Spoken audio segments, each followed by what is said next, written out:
Hello, good morning to all of you and welcome to all viewers in this online class of physics. As we know that in previous classes of physics we have already discussed about some important topics in paper 3rd like current, voltage, resistance, capacitance, etc. Also the main topic growth of current and decay of current in any LR circuit under current variation. So today we will again talk about a new point, new topic in current variation, that is charging and discharging of a capacitor through a resistance in any RC circuit. तो आइए हम बात करते हैं आज की अपनी इस क्लास में कि हमें पढ़ना क्या है। जैसा कि हम सभी जानते हैं कि हम अपनी पिछली कक्षाओं में ये पढ़ चुके हैं कि करंट क्या होता है, वोल्टेज क्या होता है, कैपेसिटर क्या है, रेजिस्टेंस क्या है, एटसेट्रा, यानी सम बेसिक फैक्टर्स। और उसके अलावा हमने मेन टॉपिक की बात की थी करंट वेरिएशन या करंट वेरिंग के अंदर, जिसमें हमने पढ़ा कि ग्रोथ ऑफ करंट क्या होती है, डिके ऑफ करंट क्या होती है किसी भी LR सर्किट में। So in this series again we will talk about a new topic, that is charging and discharging of a capacitor through a resistor in any RC circuit। यानी कि आज हम इसी कड़ी में फिर से बात करेंगे एक नए टॉपिक पे जिसका नाम है चार्जिंग और डिस्चार्जिंग। किसका? कैपेसिटर का, थ्रू अ रजिस्टर। किसमें? In any RC circuit. कहने का मतलब है कि किसी दी गई RC सर्किट में एक कैपेसिटर की चार्जिंग किसी रजिस्टर के थ्रू कैसे होती है और उसकी डिस्चार्जिंग उस सर्किट में कैसे होती है, उस पर हम डिस्कस करेंगे और उससे रिलेटेड कुछ बेसिक कॉन्सेप्ट और मैथमेटिकल एक्सप्रेशन यानी required expression of charging and discharging of a capacitor through a register, ये हम मेजर करेंगे। तो चलिए शुरू करते हैं। सबसे पहला काम क्या होगा, जैसा कि आपकी स्क्रीन पे हमारे पास ये दिखाई पड़ रहा है कि कोई एक सर्किट है जिसका नाम है RC सर्किट। इसी के विषय में हम बात करेंगे कि यहाँ जो कंपोनेंट है कैपेसिटर। जैसा कि हमें पता है कि कैपेसिटर का काम क्या होता है, कैपेसिटर का काम होता है कि वो किसी भी चार्ज को कैसे स्टोर कर लेता है, फिर जब हम बाहर से सोर्स रिमूव कर देते हैं तो उस चार्ज को कैसे वो रिलीज़ करता है। तो हमारे पास ये RC सर्किट है।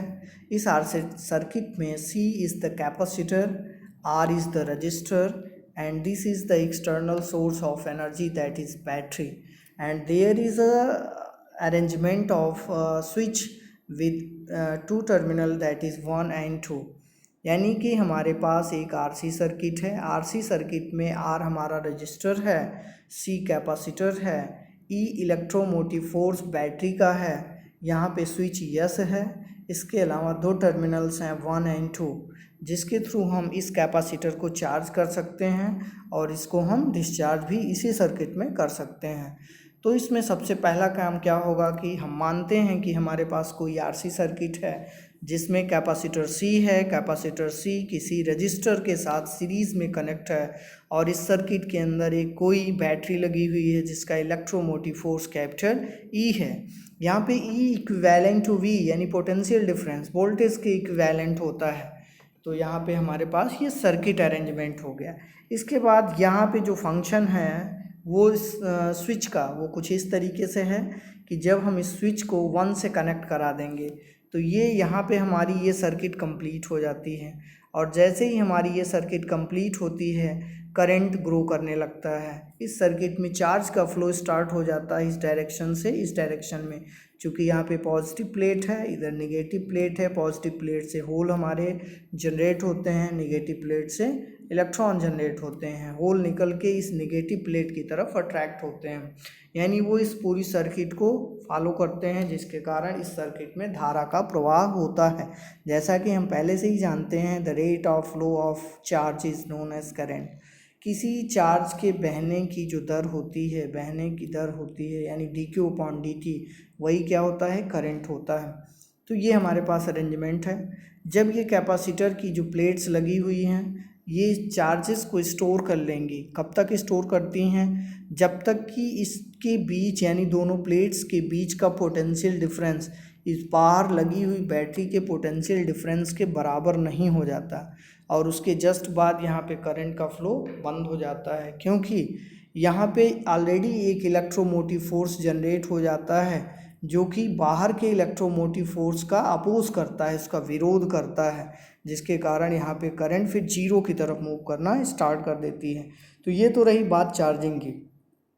दूसरी कंडीशन होती है कि जब हम इसी स्विच को सेकंड में कनेक्ट कर दें। जब इसको हम इससे कनेक्ट कर देते हैं तो बैटरी हमारी आउट हो जाती है, जिसके कारण ये कैपेसिटर पहले चार्ज हुआ था, अब वो डिस्चार्ज होता है। तो डिस्चार्जिंग के लिए रजिस्टर लगा हुआ है, तो जिसके कारण ये अचानक से जीरो की तरफ मूव नहीं करता, धीरे धीरे इस रजिस्टर का मतलब प्रतिरोध होता है, क्योंकि चार्जेस को जब वो डिक्रीज़ करेगा तो उसमें ये अपोज करता है, जिसके कारण कैपेसिटर स्लोली डिस्चार्ज हो जाता है।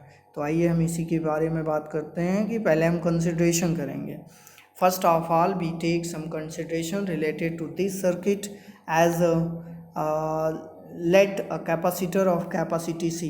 जो कैपेसिटर हमने लिया हुआ है उसकी कैपेसिटी C है, is connected in series with a resistance R। एक रजिस्टेंस R के साथ सीरीज में कनेक्ट है to a battery of constant electromotive force E। यानी उसी सर्किट में एक बैटरी लगी हुई है जिसका इलेक्ट्रोमोटिव फोर्स कैपिटल E है। By throwing the switch S, जो हमने आपको पहले बताया है कि स्विच S को हम 1 पे जोड़ते हैं और फिर 2 पे जोड़ते हैं, तो वही कंडीशन है कि by throwing the switch S, यानी स्विच S को हम पोजीशन 1 पे अथवा पोजीशन 2 पे स्थानांतरित कर सकते हैं, एंड द बैटरी में included in are remove from the circuit, जिसके कारण बैटरी को हम सर्किट के अंदर ला सकते हैं या सर्किट से हम बाहर कर सकते हैं। बैटरी को जब हम सर्किट में कनेक्ट कर देते हैं तो फिर क्या होता है, फ्लो ऑफ चार्ज होता है, जिसके कारण कैपेसिटर हमारा स्टार्ट हो जाता है चार्जिंग करना, और जब बैटरी हम रिमूव कर देते हैं तो वो capacitor after charging discharging process को रिप्रेजेंट करता है। तो ये सारी कंडीशन कैसी होती हैं? सबसे पहले कंडीशन पे हम बात करेंगे आज इस टॉपिक में, charging of capacitor through register. Register का चार्जिंग में कोई रोल नहीं होता है, लेकिन डिस्चार्जिंग में रोल होता है। तो सबसे पहला काम क्या करेंगे कि when the circuit is closed by throwing the switch S over to position 1, a current starts flowing through the capacitor leads and capacitor becomes charged gradually. कहने का मतलब है कि जब हम सर्किट को स्विच के माध्यम से बैटरी से कनेक्ट कर देते हैं bye connecting switch on position first, तो ऐसा करने के बाद सर्किट के अंदर करंट का फ्लो स्टार्ट हो जाता है, जिसके कारण कैपेसिटर की जो लीड्स हैं वो अपने अंदर यानी जो प्लेट्स हैं वो चार्जेस का स्टोरेज प्रोसेस स्टार्ट कर देती हैं, यानी चार्जेस की जो स्टोरिंग की प्रक्रिया है वो स्टार्ट हो जाती है, और ऐसा करने से जो कैपेसिटर है वो चार्ज होता है धीरे धीरे। The current flows in the circuit, जिसके कारण सर्किट में धारा का प्रवाह होता है, till the potential difference across the capacitor plates becomes equal to applied electromotive force E। इसके पहले हमने आपको बताया कि धारा का प्रवाह सर्किट में तब तक होता है जब तक कि कैपेसिटर की प्लेट्स के बीच पोटेंशियल डिफरेंस बैटरी के पोटेंशियल डिफरेंस के बराबर नहीं हो जाता। दस अ वेरिंग करंट, जिसके कारण धारा का जो वेरिएशन है, varying current flows which is maximum, जो करंट का वेरिएशन था मैक्सिमम वैल्यू को गेन कर लेता है एट स्टार्ट शुरुआत में, and becomes zero when capacitor is fully charge. जब कैपेसिटर चार्जेस का स्टोरेज इस हद तक कर लेता है कि उस पे पोटेंशियल डिफरेंस बाहर लगी हुई बैटरी के पोटेंशियल डिफरेंस के बराबर हो जाती है, और उसके बाद उसके पास खुद का एक इलेक्ट्रोमोटिव फोर्स जनरेट हो जाता है जो धारा परिवर्तन या चार्ज फ्लो का अपोज करता है, विरोध करता है, जिसके कारण मैक्सिमम जो करंट डेवलप हुई है सर्किट में वो अब जीरो की तरफ अग्रसर हो जाती है। कब? जब कैपेसिटर कंप्लीटली चार्ज हो जाता है या अपनी स्टडी स्टेट को गेन कर लेता है। स्टडी स्टेट का मतलब होता है condition in which it gains its maximum value, its maximum capacity, चाहे वो करंट की हो चाहे वो हमारी चार्जेस की हो। जब सर्किट के अंदर मैक्सिमम धारा का प्रवाह हो जाता है जिसके बाद धारा का प्रवाह संभव नहीं होता तो उसी को हम स्टडी स्टेट बोलते हैं। इन सेम सेंस उसी प्रकार से जब कैपेसिटर अपने पास मैक्सिमम वैल्यू ऑफ चार्जेस को गेन कर लेता है तो उस अवस्था को भी हम स्टडी स्टेट कहते हैं। स्टडी स्टेट के बाद करंट फिर जीरो की तरफ मूव करती है, यानी उसमें डिक्रीमेंट दिखाई पड़ता है। Now we take its mathematical expression कि कैसे उस सर्किट में चार्ज फ्लो होता है और अपनी मैक्सिमम वैल्यू को गेन करता है। उसके लिए सबसे पहले हम मान लेते हैं कि लेट क्यू, यहाँ पे स्मॉल क्यू है, ये हम चार्ज मान लेते हैं। Let Q be the charge, Q कोई चार्ज है on either of the capacitor plate, capacitor की किसी प्लेट पर, एट एनी इंस्टेंट, किसी भी क्षण, when the current in the circuit is I, कहने का मतलब है किसी क्षण t, मान लेते हैं t is the time, at any instant eight which time I is the current in the circuit, t समय में जब सर्किट के अंदर धारा I का प्रवाह हो रहा है उस समय हम मान लेते हैं कि Q B the charge, capacitor की किसी प्लेट पे जो चार्ज है उसकी वैल्यू क्या है? Q है, स्मॉल q है। And the potential Q upon C, capacitor के ऊपर जो पोटेंशियल है वो Q अपॉन C है, means the ratio of charge upon capacitance of the capacitor, ये उसका पोटेंशियल डिफरेंस है या पोटेंशियल है कैपेसिटर पे। Which oppose the applied electromotive force, यहाँ पे एंड नहीं होगा, which oppose the applied electromotive force E, जो कि बाहर से बैटरी का इलेक्ट्रोमोटिव फोर्स ई का विरोध करता है, जिसके कारण hence equation of electromotive force can be written by using Ohm's law. अगर पिछला कॉन्सेप्ट आपको क्लियर हुआ होगा तो इन सेम सेंस उसी प्रकार से इस सर्किट का सबसे पहला काम क्या करेंगे, हम इफ़ेक्टिव इलेक्ट्रोमोटिव फोर्स निकाल लेंगे। क्योंकि इस सर्किट में जब बैटरी कनेक्ट है तो बैटरी का इलेक्ट्रोमोटिव फोर्स कैपिटल ई है, और वैसी स्थिति में जो पोटेंशियल डिफरेंस या electromotive force of the electromotive force या पोटेंशियल अक्रॉस द कैपेसिटर वो हमारा Q अपॉन C है। लेकिन यहाँ पे Q हमारा Q अपॉन C नेगेटिव होगा, क्योंकि ये एक्सटर्नल इलेक्ट्रोमोटिव फोर्स या फ्लो ऑफ करंट का अपोज करता है, यानी उसके विपरीत कार्य करता है, इसलिए ये नेगेटिव साइन के साथ होगा। तो जब हम इसका रिजल्टेंट वैल्यू निकालेंगे तो दोनों को ऐड करेंगे तो वैल्यू हमारे पास E positive, Q upon C negative, therefore E minus Q upon C is the resultant electromotive force of the circuit या effective electromotive force of the circuit हो जाएगा। तो ओम्स ने क्या बताया कि जो इफेक्टिव इलेक्ट्रोमोटिव फोर्स या पोटेंशियल होता है वो हमेशा product of current and resistance के बराबर होता है, यानी V बराबर IR के बराबर होता है। तो अगर हम इसी कंडीशन को अप्लाई कर दें तो ये जो effective electromotive force of the circuit है यानी E minus Q upon C, ये हमारा बराबर किसके हो जाएगा? RI के बराबर हो जाएगा। तो ये हमारा अकॉर्डिंग टू ओम्स लॉ ये हो गया पहला इक्वेशन। तो एज वी नो दैट, क्या हम जानते हैं, धारा यानी I की वैल्यू किसके बराबर होती है? मैथमेटिकल फॉर्म में जो I होता है, करंट होता है, वो flow of charge, rate of flow of charge के बराबर होता है, यानी dQ अपॉन dt के बराबर होता है। तो इसलिए अगर हम यहाँ इस इक्वेशन में I के स्थान पे dQ अपॉन dt रख दें तो हमारे पास ये दूसरा इक्वेशन आ जाएगा, E minus Q upon C is equal to R dQ upon dt हो जाएगा।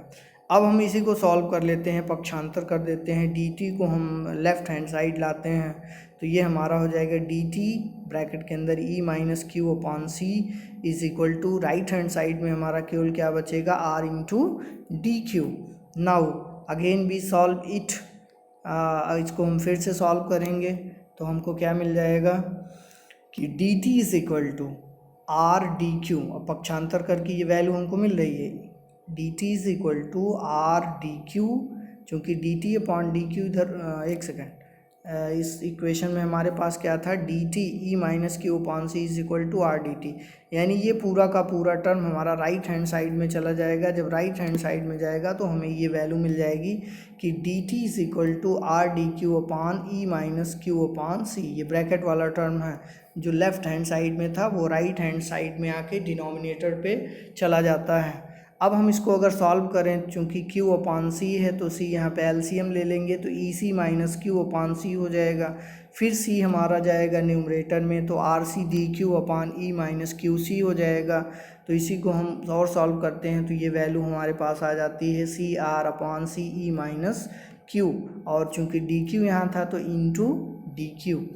अब now on integrating this equation, इसी को हम मान लेते हैं this is the first equation, या कोई भी आप नंबर ले सकते हैं, this is the first equation मान लिया। And now integrating this equation we get, इस इक्वेशन को हम इंटीग्रेट करेंगे। जब हम इसको इंटीग्रेट करेंगे तो हमें क्या मिलेगा, dt का हम जब इंटीग्रेशन करेंगे तो dt को t में कन्वर्जन हो जाता है, तो ये हमारा t हो गया। और इधर R d Q upon E minus Q C ये कन्वर्ट हो गया था C R upon C E minus Q into D q में।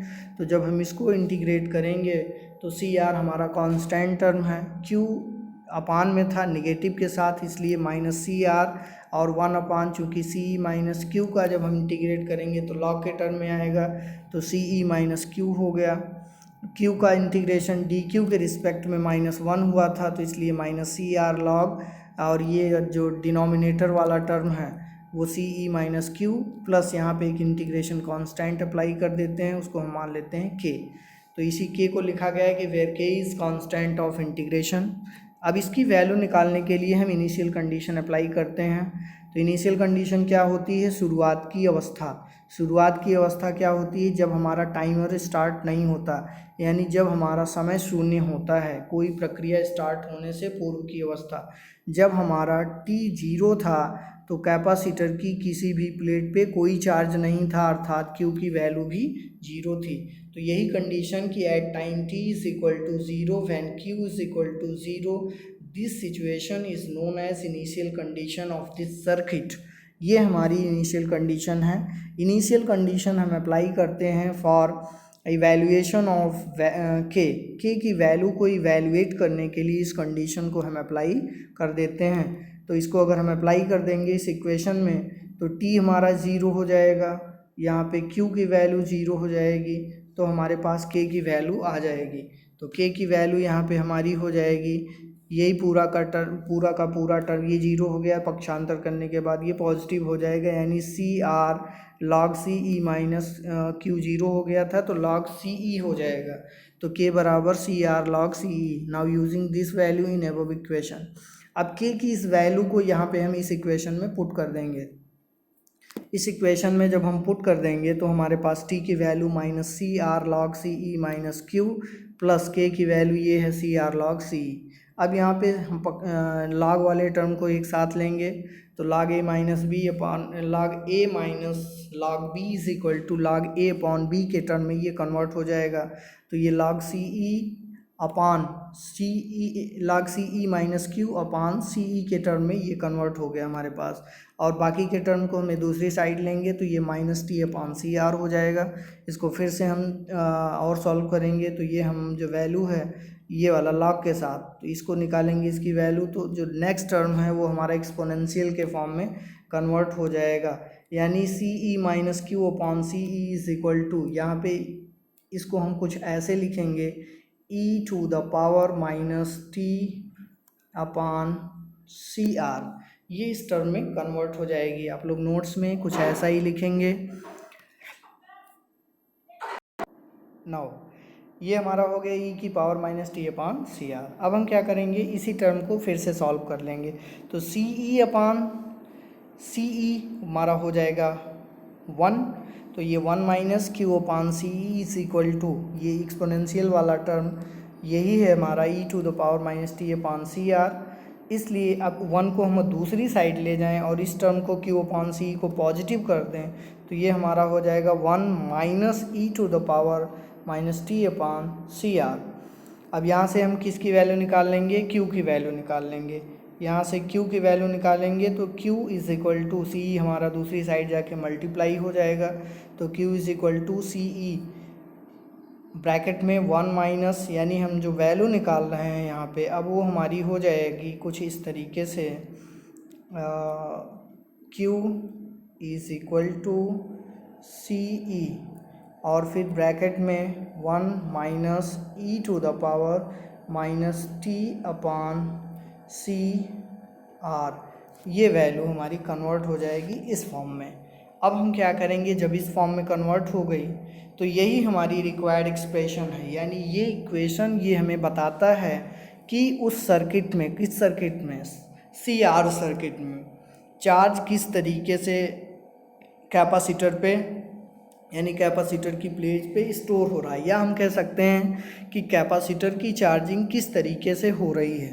तो यहाँ पे चूंकि आप देख रहे हैं कि एक्सपोनेंशियल टर्म में हो रही है, exponential E to the power minus T upon C R है, तो ये मल्टीप्लाई होगा, तो इसका मतलब जो भी चार्ज हमारी कैपेसिटर पे स्टोर हो रही है उसका अगर हम ग्राफ क्रिएट करें तो वो हमारा एक्सपोनेंशियल फॉर्म में डेवलप हो जाएगा। तो इसलिए हम यहाँ पे क्या करते हैं, इसको हम और भी मॉडिफाई करते हैं, तो ये हमारा एक्सप्रेशन कुछ इस फॉर्म में कन्वर्ट हो जाएगा, Q बराबर Q नॉट, Q बराबर Q नॉट, Q नॉट यहाँ पे क्या है, maximum value of the charge stored on the capacitor's plate. उस मैक्सिमम वैल्यू है, यानी चार्ज की वो मैक्सिमम वैल्यू है जो आफ्टर फुल चार्जिंग, जब कैपेसिटर कम्प्लीटली चार्ज हो जाता है तो उसके बाद कैपेसिटर की प्लेट पे मौजूद जो चार्ज का एम्पलीट्यूड है वो Q नॉट होता है, जिसको हम steady value of the charge, या अगर नॉट कहीं पे आई नॉट है तो steady value of the current के टर्म में रिप्रेजेंट करते हैं। तो ये हमारा हो गया Q equal to Q naught in bracket 1 minus E to the power minus T upon C R, यही हमारा रिक्वायर्ड एक्सप्रेशन है। क्या, किसके लिए, चार्जिंग के लिए, किसी कैपेसिटर की चार्जिंग का जो रिक्वायर्ड एक्सप्रेशन होता है वो Q equal to Q naught 1 minus E to the power minus T upon C R के फॉर्म में होता है, ये आप लोगों को याद रखना है। अब यहाँ पे हम देखते हैं कि Q नॉट किसके स्थान पे आया, वो सी ई के स्थान पे आया, यानी product of capacitance and electromotive force of the battery is equal to maximum value of the charge which is stored on the capacitor's plate. ये हमारा क्या है, Q नॉट है। तो where C is equal to Q naught, Q naught हमेशा कुछ ऐसे लिखेंगे जिस तरीके से लिखा है ऐसे आप लोग नहीं लिखेंगे, Q के बेस पे सब स्क्रिप्ट पे 0 लगा देंगे, तो ये हमारा Q नॉट होता है। यहाँ पे ऑप्शन नहीं था तो इसलिए हमने लिखा है Q नॉट, तो इसी को हम क्या लिख सकते हैं, Q नॉट। यहाँ पे करेक्ट फॉर्म क्या होगा, this is the correct form but this is the wrong form. तो चूंकि हमारे पास यहाँ पे ऑप्शन नहीं था तो ऐसा हमने लिखा है, तो आप लोग अपनी नोट्स में इस तरीके से लिखेंगे Q नॉट।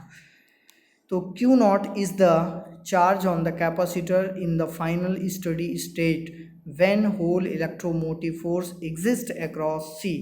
कहने का मतलब है कि CE बराबर Q नॉट तब होगा जब पूरा का पूरा इलेक्ट्रोमोटिव फोर्स बैटरी का वो कैपेसिटर के ऊपर प्रतीत होने लगता है। यानी इसके पहले हमने क्या आपको बताया था, कंडीशन यहाँ पे थी कि कैपेसिटर तब तक चार्ज होता है जब तक कि उसकी प्लेट्स के बीच का जो पोटेंशियल डिफरेंस है वो बाहर लगी हुई बैटरी के इलेक्ट्रोमोटिव फोर्स के बराबर नहीं हो जाता, and there is no potential drop across R. ऐसी स्थिति में जो रेजिस्टेंस लगा हुआ है उसके अक्रॉस कोई भी पोटेंशियल ड्रॉप नहीं होता है, यानी कोई भी पोटेंशियल डिक्रीज़ नहीं करता है। एंड द प्रोडक्ट, चूँकि उसी इक्वेशन में हमारा एक्सपोनेंशियल के टर्म में क्या था, e टू द पावर, यानी कुछ ऐसा था minus T upon C are.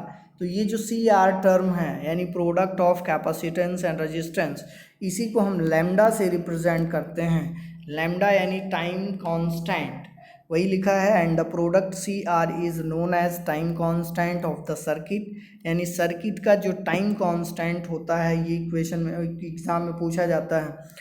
What is the time constant of any RC circuit during charging of capacitor? तो चार्जिंग ऑफ कैपेसिटर के कंडीशन में CR is equal to lambda is the time constant of the circuit and it is denoted by lambda. So on putting this value in above equation, यानी कहने का मतलब है कि जो सी आर हमारा रिक्वायर्ड एक्सप्रेशन में है उसको अगर हम रिमूव करके लैम्डा के टर्म में कन्वर्ट कर दें तो हमारा जो एक्सप्रेशन हो जाएगा वो हमारा क्या हो जाएगा, वो required expression of charging of capacitor कुछ इस तरीके से लिखा जाएगा, Q बराबर Q naught 1 minus E to the power minus T upon lambda, ये कुछ इस फॉर्म में कन्वर्ट हो जाएगा। और इसी इक्वेशन को हम बोलते हैं standard form of charging of capacitor equation. ये हमारा रिक्वायर्ड इक्वेशन है जो रिप्रेजेंट करता है चार्जिंग ऑफ कैपेसिटर। अब हम आगे चलते हैं नेक्स्ट पेज पे। यहाँ इसी को हमने कन्वर्ट किया है लैम्डा के टर्म में कि Q बराबर Q नॉट के स्थान पे कुछ ऐसा लिखेंगे आप लोग, ये हमारा Q नॉट है और 1 minus E to the power minus T upon lambda, कुछ इस फॉर्म में ये कन्वर्ट हो जाएगा। अब हम क्या करते हैं, अब कंडीशन अप्लाई करते हैं। This is the first condition. वो कंडीशन क्या है कि जब लैम्डा चूँकि सी आर के बराबर ऑलरेडी है, टाइम कांस्टेंट है, और ये लैम्डा टी के बराबर हो जाए, यानी उस टाइम पीरियड के बराबर जिस टाइम में ये अपनी मैक्सिमम वैल्यू को गेन कर लेता है। कुल मिला के ये this is the first condition when T is equal to lambda. चूँकि टाइम कांस्टेंट है तो उसकी यूनिट भी सेकेंड होती है उस कंडीशन में जब कैपेसिटेंस की यूनिट फैरेड एंड रेजिस्टेंस की यूनिट ओम्स होती है। तो चूँकि इसकी भी यूनिट सेम है, टाइम की यूनिट ऑलरेडी सेकंड होती है, तो चूँकि दोनों की यूनिट सेम है इसलिए दोनों इक्विवेलेंट हैं, समान हैं, तो हम टी को लैम्डा के बराबर रख सकते हैं। तो जब हम टी और लैम्डा को बराबर कर दें तो हमारा जो इक्वेशन है वो कन्वर्ट हो जाएगा, यानी ई की जो पावर है वो हमारी -1 हो जाएगी। 1 इसलिए हो जाएगी क्योंकि या हम टी रखें तो टी अपॉन टी 1 हो जाता है, या लैम्डा रखें तो लैम्डा अपॉन लैम्डा 1 हो जाएगा। तो इसलिए हमारा इक्वेशन क्या हो जाएगा, Q बराबर Q naught 1 minus E to the power -1, E की घात -1 हो जाएगा। अब चूंकि हमको पता है कि ई की घात -1 को हम 1/e के फॉर्म में लिख सकते हैं, 1 अपॉन ई के फॉर्म में लिख सकते हैं, तो ये हमारा हो जाएगा ये इक्वेशन Q बराबर Q नॉट 1 माइनस 1 अपॉन ई। अब ई की वैल्यू हमें ऑलरेडी पता है, ई की मैथमेटिकल वैल्यू 2.718 होती है। अब इसकी वैल्यू अगर हम इसमें पुट कर दें तो ये हमारा हो जाएगा Q equal to Q naught 1 minus 1 upon 2.718, और ये इक्विवेलेंट होगा या इक्वल्स टू 0.632 Q नॉट। ये इस Q नॉट के मल्टीपल में आ जाएगा। तो इसलिए हम कह सकते हैं कि time constant of a C R circuit यानी लैम्डा, सी आर सर्किट में जो लैम्डा होता है इज़ दैट टाइम, वह टाइम पीरियड होता है in which the charge on capacitor plates reaches, जिस समय अंतराल में कैपेसिटर की प्लेट पे जो चार्ज होते हैं वो अपनी मैक्सिमम वैल्यू यानी Q नॉट की 63.2 गुना बढ़ जाते हैं। यानी यही हो गया हमारे कहने का मतलब। So the time constant of C R circuit is that time in which the charge on the capacitor plates reaches 63.2% of its final study value, अपनी फाइनल स्टडी वैल्यू से 63.2% तक की वृद्धि हो जाती है। यानी जब हम इसको ग्राफ पे रिप्रेजेंट करेंगे तो ये एक्सपोनेंशियल टर्म में इस प्रकार से रिप्रेजेंट होगा। तो यहाँ पे जो हम वैल्यू इस पे पुट करेंगे तो यही हमारा आएगा 63.2। ठीक, तो ये हमारा हो गया लैम्डा पहली कंडीशन कि जब लैम्डा टी के बराबर हो। यहाँ पे वो कंडीशन लिखी गई है जो हमने आपको बताया कि टाइम कांस्टेंट की यूनिट सेकंड होती है जब सी की यूनिट फैरेड एंड आर की यूनिट ओम होती है। अब इसी में सेकंड कंडीशन निकालते हैं कि the rate of growth of charge, वो हम कैसे निकालें कि कैपेसिटर की प्लेट पे जो रेट ऑफ ग्रोथ, चूँकि अचानक से तो वो फुल चार्ज होगा नहीं, धीरे धीरे चार्जेस का स्टोरेज वहाँ पे स्टार्ट होता है, यानी धीरे धीरे चार्ज जाता है, कैपेसिटर की प्लेट्स उनको पकड़ लेती हैं, तो उनके जो वहाँ पे इकट्ठा होने की, जमा होने की दर है वो क्या होगी, उसको हम लिख सकते हैं dq अपॉन dt। जो ऊपर का इक्वेशन है हमारा उसी को हम अगर कन्वर्ट करें D Q upon D T के फॉर्म में, तो ये हमारा क्यू नॉट 1/CR e⁻t/-t/CR के टर्म में आएगा। क्यू नॉट 1/CR e⁻t/CR, तो इस फॉर्म में आएगा। यानी इसको हम लिख सकते हैं क्यू नॉट, हमेशा आप कुछ इस तरीके से लिखिएगा। अब चूंकि 1/CR है और CR बराबर लैम्डा के होता है, तो इसको 1/ हम लैम्डा भी लिख सकते हैं।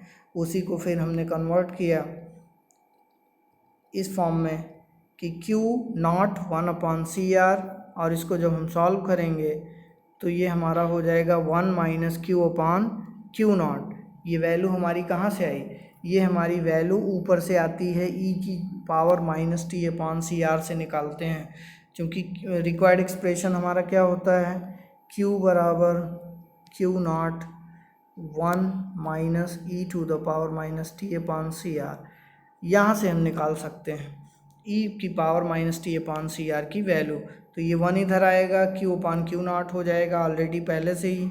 तो ये हमारा 1 - Q/Q नॉट, ये जो वैल्यू है ये एक्सपोनेंशियल टर्म की है, इसको हम यहाँ पे रख देते हैं। इसको जब हम यहाँ पे रखेंगे तो ये कुछ इस तरीके से कन्वर्ट हो जाएगा। अब यहाँ पे 1/CR था, Q नॉट को अगर हम मल्टीप्लाई कर दें अंदर, तो ये हो जाएगा Q नॉट से Q नॉट इस टर्म में कैंसिल हो जाएगा। पहले में 1 से मल्टीप्लाई होगा तो Q नॉट हो जाएगा, दूसरे में केवल Q बचता है, क्योंकि Q नॉट ऑलरेडी डिनोमिनेटर में है, वो कैंसिल हो जाएगा। यानी कुछ ऐसे हो जाएगा ये Q not minus Q not upon Q not into Q। तो Q नॉट से Q नॉट कैंसिल हो गया, तो Q नॉट माइनस Q ये हमारे पास बच जाएगा। तो उसी को लिखा गया है कि D Q upon D T, ये जो हमारा एक्सप्रेशन है D Q upon D T, ये बराबर किसके हो जाएगा, 1/लैम्डा, लैम्डा CR के बराबर होता है, और ब्रैकेट में Q नॉट माइनस Q के बराबर हो जाएगा। ये हमारे पास इक्वेशन आ जाएगा। यही इक्वेशन रिप्रेजेंट करेगा rate of growth of charge on the capacitor plates. तो यहाँ इस इक्वेशन से हमें क्या पता चल रहा है, जो चार्ज के बढ़ने की दर है, ग्रो करने की दर है, वो डिपेंड कर रही है लैम्डा पे। लैम्डा का मतलब टाइम कांस्टेंट पे। यानी चूंकि इन्वर्सली प्रोपोर्शनल का यहाँ पे रिलेशन देखने को मिल रहा है, इन्वर्सली प्रोपोर्शनल का मतलब कि D Q upon D T is inversely proportional to, कुछ वैसे हम लिख सकते हैं D Q upon D T is inversely proportional to lambda. यानी लैम्डा की वैल्यू बड़ी होगी, ग्रेटर होगी, तो जो चार्ज स्टोरेज ग्रो करने की जो रेट है वो हमारी छोटी होगी, और जब इसकी वैल्यू छोटी होगी तो ग्रोथ ऑफ चार्ज वो हमारा ग्रेटर होगा। इन्वर्स रिलेशन का यही मतलब है। अब हम आगे चलते हैं, इस इक्वेशन को करंट के फॉर्म में भी कन्वर्ट कर सकते हैं। पहले तो हम उस कंडीशन को एक्सप्लेन कर सकते हैं कि 10 स्मॉलर द टाइम कांस्टेंट, यानी टाइम कांस्टेंट के छोटे होने पर the more rapid does the charge grow, यानी चार्ज ग्रो तेज़ी से होगा ऑन द कैपेसिटर के ऊपर। The growth of charge on the capacitor with the time has been grown exponentially. ये आपको ऑलरेडी बताया कि जो चार्ज का ग्रो है कैपेसिटर के ऊपर, वो समय के साथ एक्सपोनेंशियल फॉर्म में, चूँकि e⁻t/CR है तो एक्सपोनेंशियल के टर्म में वो हमारा इम्प्रूव करता है। The above expression which represent rate of grow of charge can be represented as, उसको हम करंट के टर्म में भी रिप्रेजेंट कर सकते हैं, क्योंकि हमको ऑलरेडी पता है उस इक्वेशन में रेट ऑफ चार्ज क्या था, rate of grow of charge D Q upon D T. ये ऑलरेडी हमको पता है, ये आई के बराबर होता है, करंट के बराबर होता है, तो इसको हम आई लिख सकते हैं। और दूसरा इसी को हम लिख सकते हैं आई बराबर आई नॉट e⁻t/CR, यानी आई बराबर आई नॉट e⁻t/CR। इस फॉर्म में इसको हम लिख सकते हैं, जहाँ पे आई नॉट क्या है, I naught is the ratio of charge to the product of capacitance and resistance, यानी Q/CR ये आई नॉट के बराबर होता है, यानी maximum value of the current. ये हमारा कन्वर्ट हो गया इस फॉर्म में। So thank you. आगे हम फिर से बात करेंगे दूसरे टॉपिक पे जिसका नाम है डिस्चार्जिंग ऑफ कैपेसिटर। ये पहली कंडीशन थी चार्जिंग की, अब हम दूसरे टॉपिक में बात करेंगे डिस्चार्जिंग की। So thank you.